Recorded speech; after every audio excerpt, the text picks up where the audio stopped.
అందరికీ నమస్తే అండి. కూటమి ఫ్యూచర్ 2027 డిసైడ్ చేయబోతుందన్నమాట.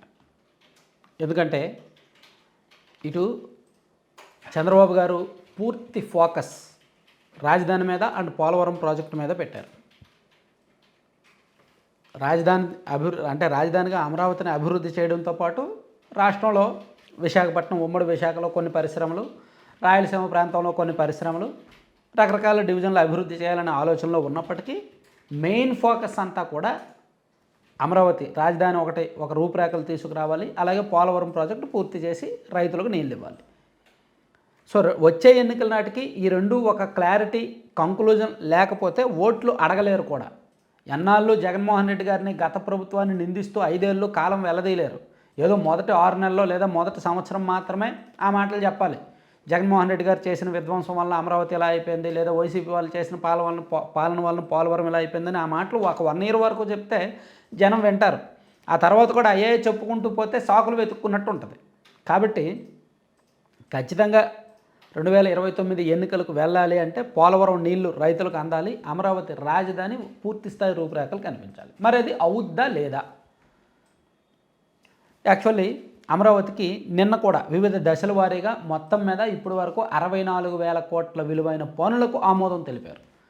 శాశ్వత అసెంబ్లీ భవనం, శాశ్వత హైకోర్టు భవనం, శాశ్వత సెక్రటేరియట్తో పాటు వివిధ భవనాలు నిర్మాణానికి, అలాగే మౌలిక సదుపాయాల కల్పనకు, వరద నియంత్రణ పనులకు, అలాగే ఇలా ఓవరాల్గా పనులకు సంబంధించి 64,000 కోట్ల విలువైన పనులకు ఆమోదం తెలుపుతూ రైతులకు ఫ్లాట్లు ఇవ్వడానికి, రైతుల వాటాగా ఫ్లాట్లు ఇవ్వడానికి కూడా వచ్చే ఏడాది నాటికే ఇవ్వడానికి కూడా రెడీ చేస్తున్నారు. ఒక వర్క్ అంటే బ్యాక్ ఎండ్ వర్క్ చాలా స్పీడ్గా జరుగుతుంది. నారాయణ గారు మున్సిపల్ శాఖ మంత్రిగా ఉన్నప్పటికీ ఆయన ఫోకస్ అంతా ఎక్కువ అమరావతి మీదే ఉంటుంది. ఆయన చూడండి, ఒక మీడియాతో వారంలో ఒక 4 సార్లు మాట్లాడితే 4 సార్లు ఆయన అమరావతి మీద ఎక్కువ మాట్లాడతాడు. ఆయన ఇంటరాక్షన్ కానీ ఆయన ఫోకస్ మొత్తం అమరావతి గురించే ఉంటుందన్నమాట. అలాగే నిధులు కూడా సొంతంగా డబ్బులు అయితే లేనప్పటికీ రకరకాల బ్యాంకులు, హడ్కో ద్వారానో, ప్రపంచ బ్యాంక్ ద్వారానో, ఏడీబీ ద్వారానో, లేదంటే ఇతర సోర్సుల ద్వారానో ఎలాగోలా నిధుల సమీకరణ అయితే జరుగుతోంది. డబ్బులు అయితే పెడుతున్నారు. ఏమి డబ్బులు? 64,000 కోట్లు డబ్బులు ఉన్నాయా? చేతిలో లేవుగా. కానీ అన్ని కోట్ల విలువైన పనులకు ఎలా ఆమోదం తెలిపారంటే ఒక ప్రణాళిక ఉంది, ఒక లక్ష్యం ఉంది. సో భవిష్యత్తులో అయినా బిల్లులు చెల్లించగలము, రకరకాల మార్గాల నుంచి మనకు అమౌంట్ వస్తుందనే నమ్మకంతో టెండర్లకు పిలుస్తున్నారు. టెండర్స్ వాళ్ళు కూడా టెండర్లు వేస్తున్నారు. అయ్యో డబ్బులు లేవు కదా, బిల్లులు రావు కదా అని ఎవరు భయపడట్లా, టెండర్లు వేస్తున్నారు, పనులు జరుగుతున్నాయి. మరోవైపు పోలవరం ప్రాజెక్టు విషయంలో కూడా నిన్న చంద్రబాబు గారు అక్కడికి వెళ్ళి హెడ్ రెగ్యులేటర్ ఎప్పుడు కంప్లీట్ చేస్తారు, ఈ కాలువల అనుసంధానం ఎప్పుడు కంప్లీట్ అవుద్ది, మెయిన్ డ్యామ్ ఎప్పుడు, కాఫర్ డ్యామ్ ఎప్పుడు, ఇవన్నీ కూడా దశల వారీగా ఒక్కొక్కటి ఒక్కో కాల పరిమితి పూర్తి చేస్తామని చెప్పి ఓవరాల్గా 2027 నాటికి, 2026 అక్టోబర్ నాటికేమో నీటి నిల్వ జరుగుద్దంట, 2027 డిసెంబర్ నాటికేమో పూర్తిగా గ్యాప్స్ ఫిలప్ కూడా చేసేసి 2027 డిసెంబర్ నాటికి తొలి దశ పూర్తి చేసి నీళ్ళు ఇస్తాము అని చెప్తున్నారు. సో ఇక్కడ నారాయణ గారు 2027 డిసెంబర్ నాటికి అమరావతి పనులు 60% పూర్తవుతాయని చెప్తున్నారు. అక్కడ సీఎం చంద్రబాబు గారు పోలవరం నిర్మాణ పనులు 2027 నాటికి. సో ఓవరాల్గా వీళ్ళ ఫోకస్ అంతా కూడా 2027 డిసెంబర్ నాటికి పెట్టుకున్నారండి అమరావతి, పోలవరం. ఆ తర్వాత అసలైన రాజకీయం ఉంటుంది. ఈలోగా 2027లోగా ఇంకా రకరకాల మార్పులు జరుగుతాయి. జనాభా లెక్కలు జరుగుతాయి.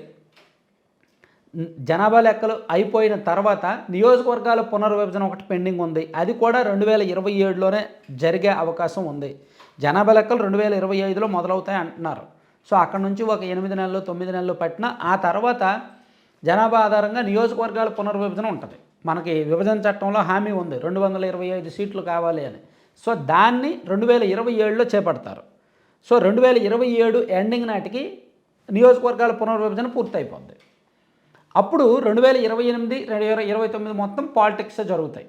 ఇచ్చిన హామీలు ఎంతవరకు ఇచ్చారనేది, ఎంతవరకు అమలు చేశారని జనంలోకి వెళ్ళడం, ఎక్కువగా విస్తృతమైన ప్రజా సంబంధ కార్యక్రమాలు ఎక్కువగా నిర్వహించడం, ఎమ్మెల్యేలను ఎక్కువగా జనంలో తిప్పడం, వ్యతిరేకత వలన వాళ్ళని పిలిపించి క్లాసులు పీకడం, లేదా కొత్త నాయకుల్ని ఎంకరేజ్ చేయడం, ఇలా ఇవన్నీ పొలిటికల్ యాక్టివిటీస్ అన్నీ జరుగుతాయి.